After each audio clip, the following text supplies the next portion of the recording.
Hello friends, welcome to மக்கள் சேவை சால். இன்றைக்கி நம்ம ஒரு சூப்பரான இன்ஃபர்மேஷன் பற்றி தான் பார்க்க போகிறோம். அதாவது டிஎன்பிஎஸ்சி குரூப் 2 வேலைக்கு அப்ளை பண்ணுறதுல நிறைய பேருக்கு சந்தேகங்கள் இருக்குங்க. இப்போ இதை பற்றின மொத்த இன்ஃபர்மேஷன் தான் இந்த வீடியோ பார்க்க போகிறோம். இந்த வீடியோ ஸ்கிப் பண்ணாமல் ஃபுல்லாக பாருங்கள். அது மட்டும் அல்ல, இந்த வீடியோ நிறைய பேருக்கு ஷேர் பண்ணுங்கள். ஃபஸ்ட்டு இந்த வெப்சைட் பண்ணிக்கோங்க. இந்த வெப்சைட்கான லிங்க்கை நான் டிஸ்கிரிப்ஷன் கொடுத்துட்றேன். tnpsc.government.in இதான் அஃபீஷியல் வெப்சைட். ஓகே, அதாவது டிஎன்பிஎஸ்சிலேருந்து குரூப் 2 மற்றும் குரூப் 2ஏக்கான வேலையை அறிவிச்சிருந்தாங்க ரீசெண்டாக. இந்த வேலைக்கு அப்ளை பண்ணுறதுக்கான கடைசி தேதி 9/9/2026. அதுக்குள்ளே அப்ளை பண்ணுங்கள். இன்னும் 20 days கிட்ட டைம் கொடுத்துருக்காங்க. ஸோ குரூப் 2 மற்றும் குரூப் 2ஏக்கான பதவிகள்லாம் அறிவிச்சிருக்காங்க. அசிஸ்டன்ட்கான பதவி, டெப்டி கமர்ஷியல் டேக்ஸ் ஆஃபீஸர், ஜெயிலருக்கான பதவி, அசிஸ்டன்ட்கான பதவிகள் கொடுத்துருக்காங்க. எக்கச்சக்கமான சீனியர் ரெவென்யூ இன்ஸ்பெக்டர் போன்ற கிட்டத்தட்ட 820க்கு மேற்பட்ட வேக்கன்சி உங்களுக்கு அப்டேட் பண்ணி கொடுத்துருக்காங்க. ஸோ அதனால் இந்த வேலைக்கு யார் யாரெல்லாம் அப்ளை பண்ணலாம், தகுதிகள் என்ன, எக்ஸாம் ப்ராசஸ் எப்படி இருக்க போது எல்லாமே நம்ம சேனலில் வீடியோ போட்டிருக்கோம். அதேமாரி இந்த வேலைக்கு எப்படி ஆன்லைன் மூலமாக ஸ்டெப் பை ஸ்டெப்பாக அப்ளை பண்ணுறதுக்கும் நம்ம சேனலில் போட்டிருக்கோம். ஸோ லிங்கை டிஸ்கிரிப்ஷன் கொடுத்துட்டு அந்த வீடியோ பார்த்து அப்ளை பண்ணிக்கோங்க.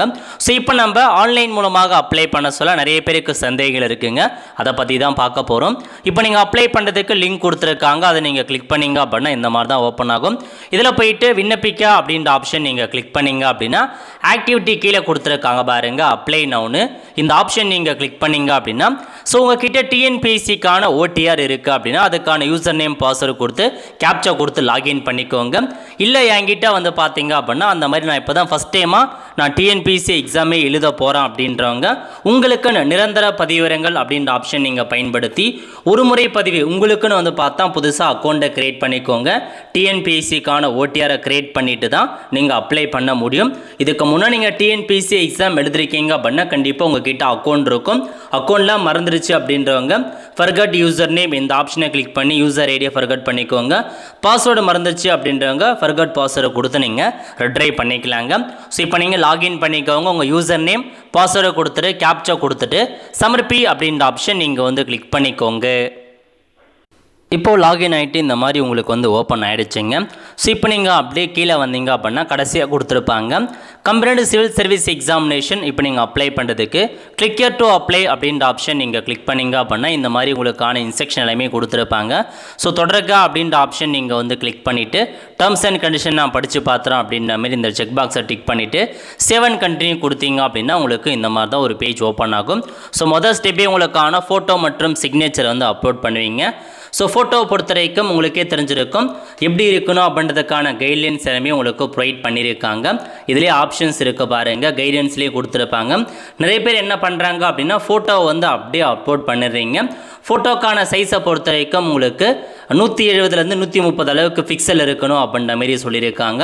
அதுக்கேற்ற மாரி ஃபோட்டோ ஃபார்மேட்டில் அப்லோட் பண்ணிக்கோங்க. கண்டிப்பாக ஃபோட்டோ இருக்கணும். ஃபோட்டோக்கு கீழே உங்கள் பெயரும் ஃபோட்டோ எடுத்ததுக்கான தேதி, ஸோ ரீசெண்டாக ஒரு 3 மாதத்துக்குள்ளே எடுத்த ஃபோட்டோவாக இருக்கணும். ஸோ ஃபோட்டோக்கு கீழே உங்கள் பெயர், ஃபோட்டோ எடுத்ததுக்கான தேதி கம்பல்சரி இருக்கணும். இந்த மாதிரி உங்களுக்கு எடிட் பண்ண தெரியல, ஃபோட்டோ எடிட் பண்ண தெரியல அப்படின்னா நம்ம வெப்சைட் இருக்குது. வெப்சைட்கான லிங்கை டிஸ்கிரிப்ஷனை கொடுத்துறேன். இதில் போயிட்டு சூஸ் ஃபைல் அப்படின்ற ஆப்ஷன் நீங்கள் கிளிக் பண்ணி உங்கள் ஃபோட்டோவை அப்லோட் பண்ணிட்டீங்க அப்படின்னா ஸோ உங்கள் நேம் கேட்கும். நேமை டைப் பண்ணிட்டு ஃபோட்டோ எடுத்ததுக்கான தேதியை கொடுத்துட்டு 10 கொடுத்தீங்க அப்படின்னா ஃபோட்டோவோட கிரியேட் ஆகிடும். ஃபோட்டோ கீழே தேதி பேர் எல்லாமே கிரியேட் ஆகி கொடுத்துரும். அதை நீங்கள் அப்படியே அப்லோட் பண்ணிக்கலாங்க. ஸோ டிஎன்பிஎஸ்சிக்கு ஏற்ற மாதிரி தான் இந்த ஒரு சைட் ரெடி பண்ணியிருக்கோம். அதேமாரி தான் சிக்னேச்சரும் நீங்கள் இதில் போயிட்டு அப்லோட் பண்ணிக்கலாங்க. அதுக்கான ஆப்ஷன்ஸ் எல்லாமே உங்களுக்கு ப்ரொவைட் பண்ணியிருக்காங்க. இதில் பாருங்கள், ஃபோட்டோ எடுத்ததுக்கான தேதி நீங்கள் கொடுத்துட்டு சூஸ் ஃபோட்டோ கிளிக் பண்ணி உங்கள் ஃபோட்டோவை அப்லோட் பண்ணிட்டு சேவ் ஃபோட்டோ கிளிக் பண்ணிங்க அப்படின்னா ஃபோட்டோ சேவ் ஆகிடும். அதேமாரி தான் சிக்னேச்சர், சூஸ் சிக்னேச்சரை கிளிக் பண்ணி உங்கள் சிக்னேச்சரை அப்லோட் பண்ணிட்டு சேவ் சிக்னேச்சரை கிளிக் பண்ணிங்க அப்படின்னா உங்களுக்கான சிக்னேச்சர் சேவ் ஆகிடுங்க. நெக்ஸ்ட்டு உங்கள் ஓடிஆரில் எல்லா இன்ஃபர்மேஷன்ஸுமே எல்லாமே ஓப்பன் ஆகும். எல்லாமே ஒன்ஸ் கரெக்டாக இருக்கா இல்லையான்றதை நீங்கள் செக் பண்ணி பார்த்துக்கோங்க. நெக்ஸ்ட்டு இதில் பார்த்தீங்க அப்படின்னா வெரிஃபிகேஷன் பர்பஸ்க்காக கேட்டிருக்காங்க. ஸோ உங்கள் ஓடிஆரில் உங்கள் இன்ஃபர்மேஷன்லாம் எப்படி இருக்கோ எக்ஸாக்டாக நீங்கள் திரும்ப அதேமாரியே கொடுக்குற மாரி இருக்கும். உங்கள் நேம் ஓடிஆரில் எப்படி இருக்கோ அதேமாரியே கொடுத்துக்கோங்க. உங்கள் டேட் ஆஃப் பர்த் ஓடிஆரில் எப்படி இருக்கோ அதேமாரியே பார்த்தீங்கன்னா நீங்கள் என்ட்ரு பண்ணுற மாரி இருக்கும். எல்லாமே ஓடிஆரில் எப்படி இருக்கோ எக்ஸாக்டாக அதேமாரியே கொடுத்துக்கோங்க. ஸோ ஜெண்டர் என்ன, என்ன கம்யூனிட்டியை சார்ந்தவங்கன்ற வரைக்கும் எல்லாமே மொபைல் நம்பர் மெயில் ஐடி என்ன இது எல்லாமே உங்கள் டிஎன்பிசி ஓடிஆரில் அக்கௌண்ட் இருக்க பாருங்கள் ஒன் டைம் ரேஷன் ஐடி பாஸ்வேர்டில் எப்படி கொடுத்தீங்களோ அதேமாரி என்ட்ரு பண்ணுங்க. என்ட்ரு பண்ணிட்டு இந்த டேர்ம்ஸ் அண்ட் கண்டிஷனை கொடுத்துக்கோங்க. இல்லை நீங்கள் ஓடிஆரில் ஏதாச்சும் சேஞ்ச் பண்ணணும், உங்கள் நேம் சேஞ்ச் பண்ணணும், டேட் ஆஃப் பர்த்தை சேஞ்ச் பண்ணணும், ஸோ ஜெண்டர் உங்களுடைய கம்யூனிட்டி மொபைல் நம்பர் மெயில் எல்லாம் சேஞ்ச் பண்ணோம் அப்படின்னா எடிட்டின் ஓடிஆர் அப்படின்ற ஆப்ஷனை பயன்படுத்தி நீங்கள் எடிட்டின் ஓடிஆரை கொடுத்து சேஞ்ச் பண்ணிக்கோங்க. எல்லாமே கரெக்டாக இருக்குது அப்படின்னா சேவ் அண்ட் ப்ரொசீட் அப்படின்ற ஆப்ஷன் நீங்கள் வந்து கிளிக் பண்ணிக்கோங்க. நெக்ஸ்ட் வந்து பார்த்தீங்க அப்படின்னா அட்ரஸ் கேட்டிருக்காங்க. இதில் போய்ட்டு உங்களுக்கான அட்ரஸ் கரெக்டாக செக் பண்ணி பார்த்துக்கோங்க. அட்ரஸ் ஏதாச்சும் மாற்றணும் அப்படின்னா டேர்ம்ஸ் அண்ட் கண்டிஷனை கிளிக் பண்ணிட்டு எடிட்டின் ஓடிஆரை கொடுத்து ஓடிஆரில் அட்ரஸை வந்து கரெக்ஷன்ஸ் பண்ணிக்கோங்க. எல்லாமே கரெக்டாக இருக்கா அப்படின்னா சேவ் அண்ட் கண்டினியூ கிளிக் பண்ணிங்க அப்படின்னா நெக்ஸ்ட் இந்த மாதிரி தான் ஒரு சில கேட்டகரி. நீங்கள் ஒரு ஆதரவற்ற விதவியாக இருக்கீங்க அப்படின்னா எஸ் கொடுங்க, இல்லைன்றவங்க நோ வந்து செலக்ட் பண்ணிக்கோங்க. நெக்ஸ்ட் நீங்கள் மாற்றுத்திறனாளி அப்படின்னா எஸ் அப்படின்றத கிளிக் பண்ணிவிட்டு அதுக்கான இன்ஃபர்மேஷன்ஸ் எல்லாமே ஃபில் பண்ணுங்கள். இல்லைன்றவங்க நோ செலக்ட் பண்ணலாம். நீங்கள் எக்ஸ் சர்வீஸ்மேன் அப்படின்னா எஸ் கொடுத்துக்கோங்க, இல்லைன்றவங்க நோ செலக்ட் பண்ணிக்கோங்க. செலக்ட் பண்ணிட்டு டேர்ம்ஸ் அண்ட் கண்டிஷன்ஸ் கொடுத்துருக்காங்க, அதை செக் பண்ணிட்டு சேவ் அண்ட் கண்டினியூ கொடுக்குறீங்க அப்படின்னா இந்த மாதிரி உங்களுக்கான எம்ப்ளாய்மெண்ட் ஸ்டேட்டஸ் கேட்டிருக்காங்க. நீங்கள் வந்து சென்ட்ரல் கவர்மெண்ட் ஸ்டேட் கவர்மெண்ட்டில் ஒர்க் பண்ணுறீங்க அப்படின்னா எஸ் கொடுத்துக்கோங்க, இல்லை நோ செலக்ட் பண்ணிக்கோங்க. நீங்கள் ஒரு கவர்மெண்ட் எம்ப்ளாயாக இருந்து உங்களை வந்து ரிசைன் பண்ணியிருக்கீங்க, ரிமூவ் பண்ணியிருக்காங்க, டிஸ்மிஸ் பண்ணியிருக்காங்க அப்படின்னா எஸ் கொடுங்க, இல்லை நோ செலக்ட் பண்ணிக்கோங்க. டிஎன்பிஎஸ்சிலேருந்து உங்களை தற்காலிகமாகவோ நிரந்தரமாகவோ அவங்கள ரத்து பண்ணியிருக்காங்க, ஒதுக்கி வச்சுருக்காங்க அப்படின்னா எஸ் கொடுங்க, அந்த மாதிரி இல்லைன்றவங்க நோ செலக்ட் பண்ணிக்கோங்க. உங்கள் மீது கிரிமினல் கேஸ் இருக்கான்னு கேட்டிருக்காங்க. கிரிமினல் கேஸ் ஏதாச்சும் இருந்தால் அப்படின்னா எஸ் கொடுத்துக்கலாம், இல்லைன்றவங்க நோ செலக்ட் பண்ணிக்கோங்க. நீங்கள் ஏற்கனவே திருமணம் செய்து மனைவியுடன் வாழும் ஒருவரை திருமணம் செய்துள்ளீரா அப்படின்ற மாதிரி கேட்டிருக்காங்க. அப்படி இருந்தால் எஸ் கொடுங்க, இல்லை நோ செலக்ட் பண்ணுங்கள். செலக்ட் பண்ணிட்டு இந்த டேர்ம்ஸ் அண்ட் கண்டிஷனை கிளிக் பண்ணிட்டு சேவ் அண்ட் கண்டினியூ கிளிக் பண்ணிங்க அப்படின்னா போதும். ஸோ உங்களுக்கு அடுத்த கட்டமாக எஜுகேஷன் குவாலிஃபிகேஷன்ஸ் பற்றி கேட்டிருக்காங்க. ரொம்ப இம்பார்ட்டண்டான பேஜ் இதுதாங்க. முதல்ல 10th ஃபில் பண்ண போகிறீங்க. 10th வந்து பார்த்தீங்க அப்படின்னா எந்த இயர் எந்த மந்த்து எந்த இதில் பாஸ் பண்ணீங்க அப்படின்றத ஃபுல் தேதியை கொடுத்துக்கோங்க. கொடுத்ததுக்கப்புறம் சர்டிஃபிகேட் நம்பர் கேட்டிருக்காங்க. 10th மார்க் ஷீட் நம்பர் மேலே கார்னர் இருக்கும், அந்த நம்பரை கொடுத்துக்கோங்க. நெக்ஸ்ட் நீங்கள் தமிழில் ஒரு பாடமாக படிச்சிருக்கீங்க அப்படின்னா எஸ் கொடுங்க. அதாவது 10th ஒரே ஒரு சப்ஜெக்ட் மட்டும் நீங்கள் தமிழ் படித்தா போதுமானது. தமிழ், இங்கிலீஷ், மேக்ஸ், சயின்ஸ் அந்த மாதிரி தமிழ் ஒரு பாடம் வந்திருக்கு அப்படின்னா எஸ் கொடுத்துக்கோங்க. Next do you claim PSTM for this qualification, அதாவது நீங்கள் 1 to 10th வரைக்கும் முழுக்க தமிழ் மீடியத்தில் படிச்சிருக்கீங்க அப்படின்னா எஸ் அப்படின்ற ஆப்ஷன் நீங்கள் வந்து கிளிக் பண்ணிக்கோங்க. Full and full 1 to 10th வரைக்கும் தமிழ் மீடியத்தில் படிச்சிருக்கணுங்க. நடுவில் ஒரு ஸ்டாண்டர்ட் கூட இங்கிலீஷ் மீடியத்தில் படிச்சிருக்கக்கூடாது. நெக்ஸ்ட்டு 12th பற்றி கேட்டிருக்காங்க. 12th எப்போ ரிசல்ட் வெளியாச்சோ அதுக்கான மந்த்து இயர் எல்லாமே நீங்கள் வந்து ஃபில் பண்ணிக்கோங்க. ஃபில் பண்ணதுக்கப்புறம் படிப்பின் பெயரை வந்து ஹெச்எஸ்சி இருக்க பாருங்கள், அந்த ஆப்ஷன் நீங்கள் வந்து கிளிக் பண்ணிவிட்டு போர்டு கேட்டிருக்காங்க. நீங்கள் 12th எந்த போர்டில் படித்தீங்க, ஸ்டேட் போர்டில் படித்தீங்களா, மெட்ரிகுலேஷனா அப்படின்ற மாதிரி நீங்கள் ஃபில் பண்ணிட்டு 12th சர்டிஃபிகேட் நம்பரை கேட்டிருக்காங்க. 12th சர்டிஃபிகேட் நம்பரை கொடுங்க. நெக்ஸ்ட்டு 12th தமிழ் ஒரு பாடமாக படிச்சிருக்கீங்க. நீங்கள் 12th வந்து தமிழ் ஒரு சப்ஜெக்ட் வந்திருக்கு, தமிழ், இங்கிலீஷ், மேக்ஸு, பயாலஜி அந்த மாதிரி தமிழ் ஒரு பாடம் வந்திருக்கு அப்படின்னா எஸ் கொடுத்துக்கோங்க. அதுக்கப்புறம் do you claim PSTM for this qualification, அதாவது 11th 12th நீங்கள் ஃபுல் அண்ட் ஃபுல் தமிழ் மீடியத்தில் படிச்சிருக்கீங்க அப்படின்னா எஸ் அப்படின்றத கொடுத்துங்க. இல்லை நான் இங்கிலீஷ் மீடியத்தில் படித்தேன் அப்படின்றவங்க நோ அப்படின்ற ஆப்ஷனை செலக்ட் பண்ணிக்கலாம். அதுக்கப்புறம் ஐடிஐ முடித்தவங்க அதுக்கான ஆப்ஷன் ஃபில் பண்ணுங்கள். டிப்ளமோ முடித்தவங்க அதுக்கான ஆப்ஷன் ஃபில் பண்ணுங்கள். நெக்ஸ்ட்டு ஸ்பெசிஃபிக் டிப்ளமோ கொடுத்துருக்காங்க, அதாவது போஸ்ட் கோட் இருக்குது பாருங்கள். அதாவது இதில் கொடுத்துருக்க 10, 14 இந்த கல்வி தகுதிக்கு ஒரு சில, அதாவது அந்த பதவிக்கு ஒரு சில ஸ்பெஷல் டிப்ளமோ கேட்டிருக்காங்க. என்ன அப்படின்னா டிப்ளமோ இன் அசோசியேட்டிவ் முடித்தவங்க, டிப்ளமோ இன் ரூரல் சர்வீஸ் முடித்தவங்க மட்டும் இந்த ஆப்ஷனை கிளிக் பண்ணுங்கள். நான் அந்த டிப்ளமோலாம் முடிக்கல அப்படின்றவங்க இந்த பாக்ஸ் அப்படியே ஸ்கிப் பண்ணிக்கோங்க.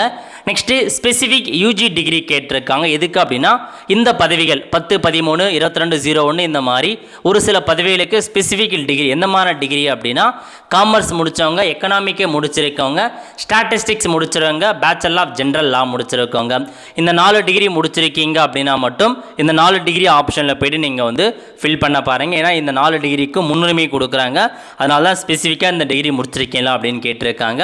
அதுக்கப்புறம் ஸ்பெசிஃபிக் யூஜி டிகிரி, அதுக்கடுத்து இதில் சொல்லியிருக்க பதவிகளுக்கு ஒரு சில ஸ்பெசிஃபிக் யூஜி டிகிரி கேட்டிருக்காங்க. அதுலேயும் நீங்கள் போயிட்டு அந்த டிகிரிலாம் முடிச்சிருக்கீங்க அப்படின்னா ஃபில் பண்ணலாம். ஓகே, அதுக்கப்புறம் ஸோ நார்மலாக லா டிகிரி முடிச்சிருக்கீங்க அப்படின்னா லா டிகிரி முடித்தவங்க இதில் போயிட்டு ஃபில் பண்ணிக்கோங்க.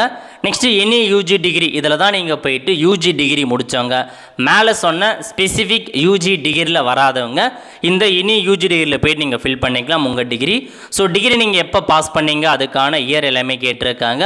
படிப்பின் பெயர் என்ன டிகிரி முடிச்சிங்க, ஆர்மி டிகிரியா, அக்ரிகல்ச்சரா, ஹார்டிகல்ச்சரா, பிஏஎஸ்சியா, பிஆர்கா, பிஏ பிஎடா, பிஏவா, இந்த மாதிரி நிறையா பிபிஏவா, பிசிஏவா, பிகாமா, பிஎஸ்சியா, பிஇ பிடெக்கா, அந்த மாதிரி எக்கச்சக்கமான டிகிரி கொடுத்துருக்காங்க.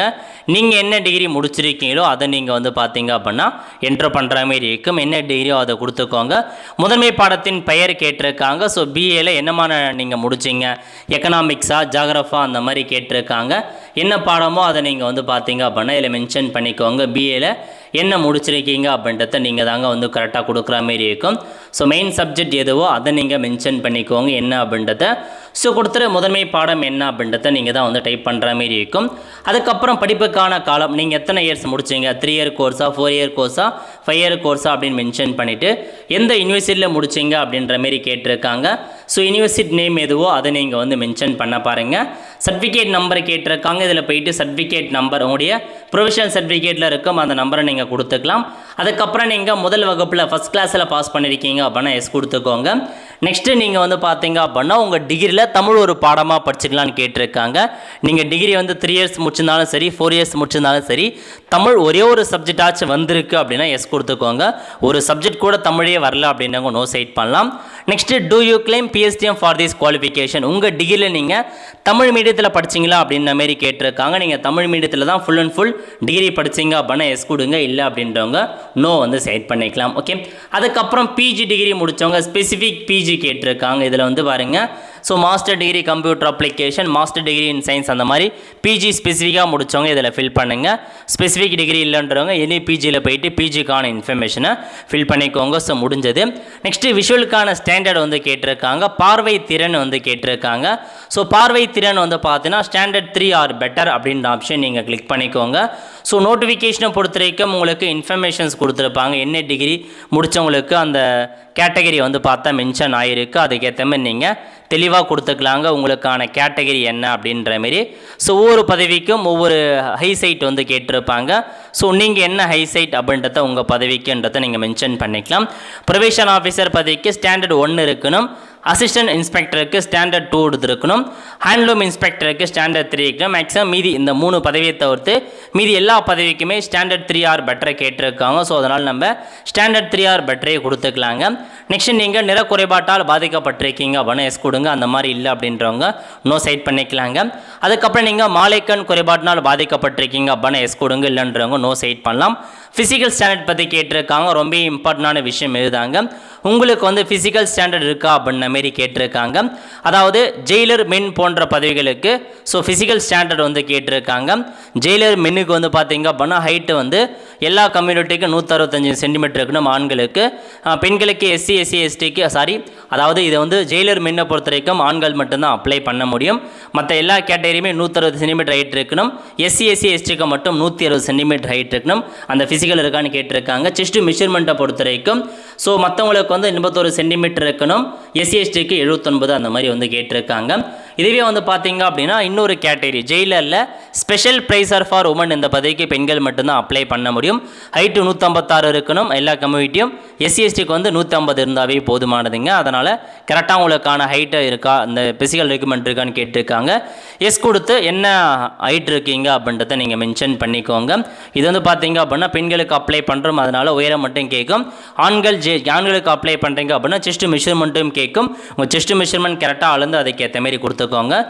டேர்ம்ஸ் அண்ட் கண்டிஷன்ஸ் கேட்டிருக்காங்க. செக் பண்ணிட்டு 7 கண்ட்ரியும் கொடுத்தீங்க அப்படின்னா எல்லாமே குவாலிஃபிகேஷன்லாம் கரெக்டானு கேட்டிருக்காங்க. ஆம் அப்படின்றத நீங்கள் டிக் பண்ணிங்க அப்படின்னா நெக்ஸ்ட் வந்து பார்த்தீங்க அப்படின்னா qualification on type writing and short hand பற்றி கேட்டிருக்காங்க. நீங்கள் வந்து பார்த்தீங்கன்னா ஆங்கிலத்தில் டைப்பிங் முடிச்சிருக்கீங்க அப்படின்னா எஸ் கொடுத்துட்டு என்னமான நிலை முடிச்சிருக்கீங்க, ஜூனியரா ஹையரா அப்படின்னு கேட்பாங்க. அப்புறம் சர்டிஃபிகேட் நம்பர் என்ன, சர்டிஃபிகேட் எப்போ கொடுத்தாங்க அப்படின்னு ஃபில் பண்ணிக்கோங்க. அதுக்கப்புறம் தமிழ் டைப் ரைட்டிங் முடிச்சிருக்கீங்க அப்படின்னா எஸ் கொடுத்துட்டு என்னமானது ஜூனியரா ஹையரா கொடுத்துட்டு சர்டிஃபிகேட் நம்பர் எப்போ சர்டிஃபிகேட் கொடுத்தாங்க அப்படின்னு ஃபில் பண்ணிக்கோங்க. ஷார்ட் ஹேண்ட் கேட்டிருக்காங்க. ஆங்கிலத்தில் ஷார்ட் ஹேண்ட் முடித்தவங்க ஆம் கொடுத்துட்டு நிலை வந்து ஹையரா ஜூனியரான்னு கேட்டிருக்காங்க. ஃபில் பண்ணிட்டு சர்டிஃபிகேட் நம்பர் என்ன எப்போ சர்டிஃபிகேட் கொடுத்தாங்க அதெல்லாம் ஃபில் பண்ணுங்க. சேம் அதேமாரி தமிழ் ஷார்ட் ஹேண்ட் இந்த மாதிரி நீங்கள் முடிச்சிருக்கீங்க அப்படின்னா ஆம் கொடுத்து என்னெல்லாம் முடிச்சிருக்கீங்கன்னு ஃபில் பண்ணுங்கள். முடிக்கல அப்படின்னா இல்லை அப்படின்னு கொடுத்துக்கோங்க. நெக்ஸ்ட் வந்து பார்த்தீங்க அப்படின்னா specific criteria for the post, இந்த 3 போஸ்ட்டுக்கும் நீங்கள் வந்து பார்த்தீங்க அப்படின்னா ஹிந்து ரிலீஜியஸாக இருக்கணும், இந்து மதத்தை சார்ந்திருக்கீங்க அப்படின்னா எஸ் கொடுத்துக்கோங்க. முஸ்லீம் கிறிஸ்டினாக இருக்கவங்க இந்த போஸ்ட்டுக்கு மட்டும் எலிஜிபிள் கிடையாது, 3 போஸ்ட்டுக்கு நீங்கள் நோ அப்படின்றத செட் பண்ணிக்கலாம். ஓகே, நெக்ஸ்ட்டு ப்ரொஃபஷனல் குவாலிஃபிகேஷன் முன்னுரிமை கொடுக்குறாங்க. இந்த டிகிரிலாம் முடிச்சிருக்கீங்க அப்படின்னா டிக் பண்ணிக்கோங்க. BA degree in cooperation, BA degree in Indian culture, pass in government technical service examination, certificate course in சிஓஏக்கான எக்ஸாம் முடித்தவங்க இந்த ஆப்ஷன் டிக் பண்ணுங்கள். Degree in commerce, degree in law, psychology, degree in social work முடித்தவங்க இந்த மாதிரி முடிச்சிருக்கீங்க அப்படின்னா அந்த டிகிரியை நீங்கள் போயிட்டு ஜஸ்ட் ஒரு டிக் பண்ணிக்கோங்க. என்னெல்லாம் முடிச்சிருக்கீங்களோ அது எல்லாமே நீங்கள் டிக் பண்ணிக்கலாம். நான் இதில் எதுவுமே முடிக்கல அப்படின்றவங்க எதுவுமே நீங்கள் டிக் பண்ண வேண்டாம். ஜஸ்ட் அந்த டர்ம்ஸ் அண்ட் கண்டிஷனை கிளிக் பண்ணிட்டு சேவ் அண்ட் கண்ட்ரியும் கொடுத்துக்கோங்க. இதில் எல்லாத்தையும் நீங்கள் முடிச்சிருக்கீங்க, ஏதாச்சும் ஒன்று முடிச்சிருந்தாலும் உங்களுக்கு முன்னுரிமை கொடுக்குறாங்க, ப்ரியாரிட்டி.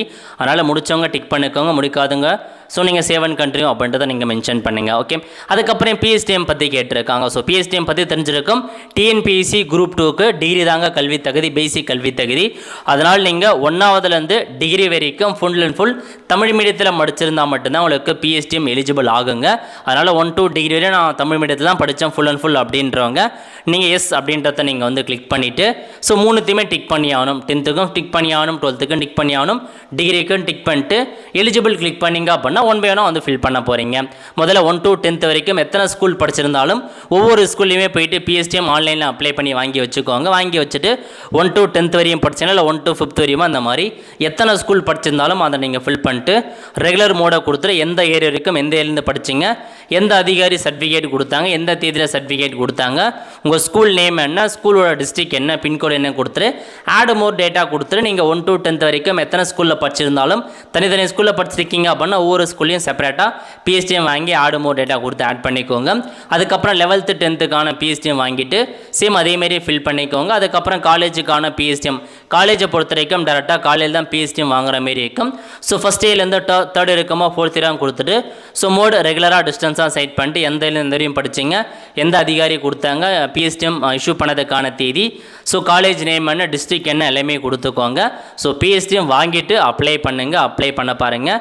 இல்லை பிஎஸ்டிஎம் எனக்கு எலிஜிபிள் இருக்கா, நான் வந்து 1 to டிகிரியும் பிஎஸ்டிஎம் முடிக்கல, நடுவில் ஒரு நீங்கள் ஸ்டாண்டர்ட் கூட இங்கிலீஷ் மீடியம் இருக்கக்கூடாது, full and full Tamil medium இருக்கணும், இல்லை அப்படின்னா இல்லை அப்படின்றத நீங்கள் கொடுத்துலாம். கொடுத்துட்டு டர்ம்ஸ் அண்ட் கண்டிஷனை கிளிக் பண்ணிட்டு சேவ் அண்ட் ப்ரொசீட் கிளிக் பண்ணிங்க அப்படின்னா அடுத்த கட்டமாக எக்ஸாமுக்கான சென்டரை கேட்டிருக்காங்க. எக்ஸாம் பொறுத்த வரைக்கும் 2 எக்ஸாமினேஷன், ப்ரிலிம் மற்றும் மெயின் எக்ஸாமினேஷன். ப்ரிலிம் பற்றி கொடுத்துருக்காங்க பாருங்கள். ப்ரிலிம் எக்ஸாமினேஷன் எந்த டிஸ்ட்ரிக்டில் போய்ட்டு எக்ஸாம் எழுத போகிறீங்க, உங்கள் ஓன் டிஸ்ட்ரிக்டே நீங்கள் செட் பண்ணலாம். செட் பண்ணிட்டு தேர்வு மையம் எதுவோ அதை நீங்கள் கொடுத்துக்கோங்க. நெக்ஸ்ட் இன்னொரு எக்ஸாம் டிஸ்ட்ரிக்டை செட் பண்ணுற மாதிரி இருக்கும். இன்னொரு டிஸ்ட்ரிக்டை நீங்கள் செட் பண்ணிட்டு தேர்வு மையம் எது வேணுமோ அதை கொடுத்துக்கோங்க. அதுக்கப்புறம் வந்து பார்த்தீங்க அப்படின்னா பேப்பர் 1 இது எதுக்கு அப்படின்னா குரூப் 2 மற்றும் குரூப் 2A சர்வீசஸுக்கு மெயின் எக்ஸாமினேஷனுக்கான பேப்பர் வந்து வைக்கிறாங்க. அதுக்கான ஒரு எக்ஸாமினேஷன் தேர்வு மையத்தை நீங்கள் வந்து செட் பண்ணிக்கோங்க. எந்த டிஸ்ட்ரிக்கோ அந்த டிஸ்ட்ரிக்டை நீங்கள் கொடுத்துக்கலாம். தேர்வு மையம் 2 வேறு டிஸ்ட்ரிக்டை செட் பண்ணுங்க. ஓகே, அதுக்கப்புறம் paper 2 main examination for group 2க்கு மெயின் எக்ஸாமினேஷனுக்கு எந்த லொக்கேஷன் செட் பண்ண போகிறீங்க அப்படின்றத கொடுத்துக்கோங்க. அதுக்கப்புறம் என்ன கேட்டிருக்காங்க அப்படின்னா ப்ரிலிம் எக்ஸாமினேஷன் என்ன சப்ஜெக்டில் எக்ஸாம் எழுத போகிறீங்க அப்படின்னு கேட்டிருக்காங்க. இது வந்து பாருங்கள் உங்களுக்கு தமிழ்லேயும் கொடுத்துருக்காங்க, ஆங்கிலத்திலையும் கொடுத்துருக்காங்க. தமிழில் வேணால் தமிழில் கொடுத்துக்கோங்க, இங்கிலீஷில் வேணால் இங்கிலீஷ் நீங்கள் செலெக்ஷன்ஸ் வந்து பண்ணிக்கலாம். ப்ரிலிம் எக்ஸாமினேஷனில் மட்டும் இந்த ஆப்ஷன்ஸ் கொடுத்துருக்காங்க. மற்றபடி மெயின் எக்ஸாமினேஷன் என்ன நடக்குமோ அதுக்கெல்லாம் கொடுத்துருக்காங்க. நெக்ஸ்ட் இந்த இடத்துல கொடுத்துருக்காங்க பாருங்கள், அதாவது ஃபீஸ் கன்ஸ்ட்ரக்ஷன் கேட்டகரி இருக்குது. ஃபீஸ் கன்ஸ்ட்ரக்ஷன் அப்படின்னா உங்களுக்கு கட்டணம் விலக்கு கொடுக்குறாங்க. இல்லை நீட் டு பே அப்படின்னா நீங்கள் பேமெண்ட் வந்து பண்ணுற மாரி இருக்கும். ஸோ அதனால் உங்களுக்கு ஃபீஸ் கன்ஸ்ட்ரக்ஷன் ஓகே அப்படின்னா எக்ஸ் கொடுத்து ஃப்ரீயாகவே அப்ளை பண்ணிக்கலாங்க. இந்த மாதிரி டர்ம்ஸ் அண்ட் கண்டிஷனை கிளிக் பண்ணிக்கோங்க. கிளிக் பண்ணிட்டு கீழே கொடுத்துருக்காங்க செக் பாக்ஸை டிக் பண்ணிட்டு சேவ் அண்ட் கண்டினியூ கிளிக் பண்ணிங்க அப்படின்னா இந்த இடத்துல வந்து பார்த்தீங்க this page is not applicable for you அப்படின்னு வந்துச்சு அப்படின்னா நீங்கள் எந்த டாக்குமெண்ட் அப்லோட் பண்ண வேண்டாம். யாருக்கு பொருந்தும் அப்படின்னா மாற்றுத்திறனாளிகள் மட்டும். ஸோ உங்களுக்கு ஒரு ஃபார்மேட் இருக்குது, அந்த ஃபார்மேட்டில் சைன் வாங்கி அப்லோட் பண்ணணும். நெக்ஸ்ட் சேவ் அண்ட் கண்டினியூ கொடுத்தீங்க அப்படின்னா ப்ரிவியூ பேஜ் வந்து ஓப்பன் ஆகிடுச்சிங்க. இதில் போயிட்டு உங்களுக்கு கொடுத்துருக்க எல்லா டேர்ம்ஸ் அண்ட் கண்டிஷனுமே 16 டேர்ம்ஸ் அண்ட் கண்டிஷன் செக் பண்ணிவிட்டு I agree to final submit click பண்ணிங்க அப்படின்னா இன்னொரு ப்ரிவியூ பேஜ் வந்து ஓப்பன் ஆகும். அதையும் நீங்கள் ப்ரிவியூ பண்ணிட்டு சப்மிட் பண்ணிட்டீங்க அப்படின்னா போதும். பேமெண்ட் பண்ணுறவங்க பேமெண்ட் பேஜ் போய்ட்டு பேமெண்ட் பண்ணுங்கள். ஃபீஸ் கன்ஸ்ட்ரக்ஷன் கொடுத்தவங்க பே பண்ண வேண்டாம், ஃப்ரீயாகவே அப்ளை பண்ணிக்கலாங்க. இதுதான் உங்களுக்கான இன்ஃபர்மேஷன். இந்த மாதிரி தான் அப்ளை பண்ணுற மாரி இருக்கும். ஸோ நிறைய பேருக்கு டவுட் இருக்கும், அதனால் திரும்பி நம்ம வந்து போட்டிருக்கோம். ஸோ செக் பண்ணி பார்த்துக்கோங்க. இன்னும் டவுட் இருக்கா அப்படின்னா கமெண்ட் பண்ணுங்கள், கண்டிப்பாக நான் வந்து எக்ஸ்பிளைன் பண்ணுறேன். ஸோ இந்த மாதிரி தான் அப்ளை பண்ணுற மாரி இருக்கும். சீக்கிரமாக அப்ளை பண்ணிக்கோங்க. நிறைய பேருக்கு தெரியப்படுத்துங்க. அடுத்த ஒரு நல்ல சந்திப்போம். நன்றி, வணக்கம்.